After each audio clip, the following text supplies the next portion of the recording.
As a pilgrim in Medina, before going to Mecca, there are some historical places that you need to visit.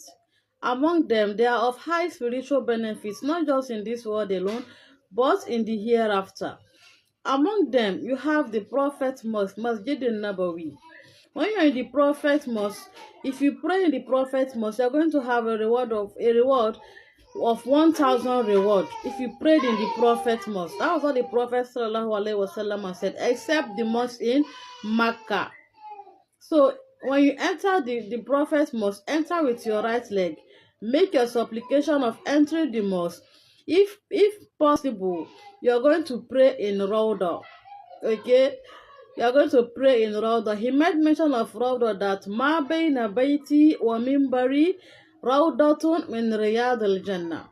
He said, the area between my house and my pulpit is a garden from the gardens of paradise. So imagine you be inside one of the gardens of paradise and you're taking selfie and pushing people.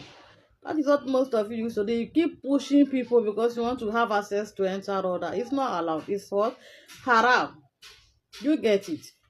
Gently. Everyone is going to enter the Rawdah. Okay? So when you enter the Rawdah, do your Tahiyatul Masjid. Close to the Rawdah there, you have the Prophet's resting place, which is the graveside. You are going to greet him. Assalamu alaikum ya Rasulallah. After greeting him, you face the Qibla, send salutations on him, make supplications to Allah for him while facing the Qibla. Next grave, you have the grave of Abu Bakr. Then next, you have the grave of Umar. You greet them both as well. Assalamu alaikum ya Abu Bakr. Assalamu alaikum ya Umar. Then you face the Qibla and pray. You pray to Allah for them both by seeking for Allah's mercy on them, Allah forgiving them their sins and their shortcomings. You can use any language to pray for them, any language of your choice, any prayer that is suitable to you. You pray it for them. Okay, when you're done praying for them while facing the Qibla, you are going to sit in any area of the Rawdah there and do your word dhikr. You can recite the Quran. You can put your request before Allah. You glorify Allah in that place. After which you are going to go to Uhud.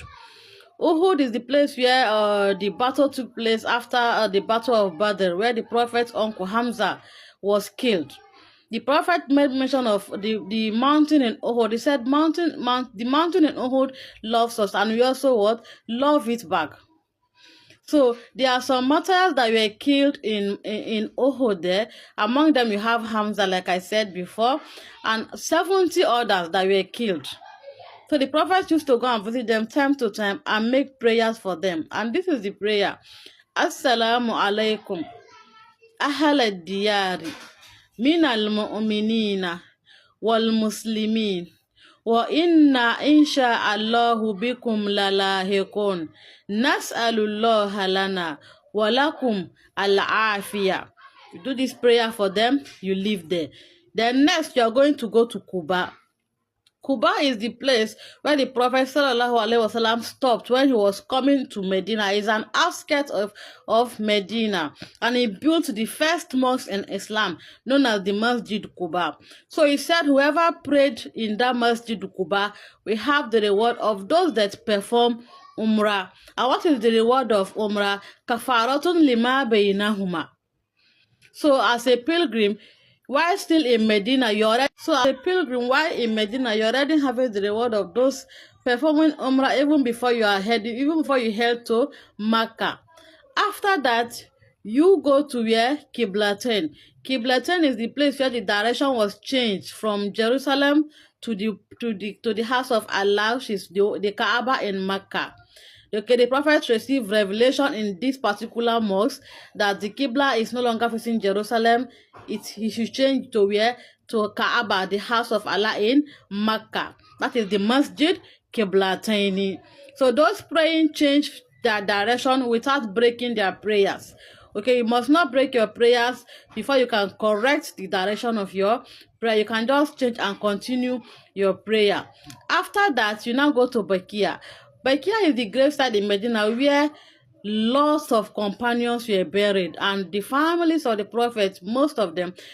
Sallallahu Alaihi Wasallam, they were also buried in Baikia. So it's advised somebody should visit the particular place, reflect on their lifestyle, pray for them, and also wish to emulate the way they live their life and how he or she can also what contribute to the growth of Islam. It's not a place for selfie. It's not a place for gallivanting and chit-chatting. You get it? It's a place for what? For prayer and reflection. For one day you are also going to be among those in that particular place. And the Prophet Sallallahu Alaihi Wasallam mentioned that whoever that is being buried in Baikia, he will intercede for that person. So it's a huge mercy and what? A blessing to the Ummah in general. So there are some places too that your agent or your imam can take you to, like we have the museum, we have the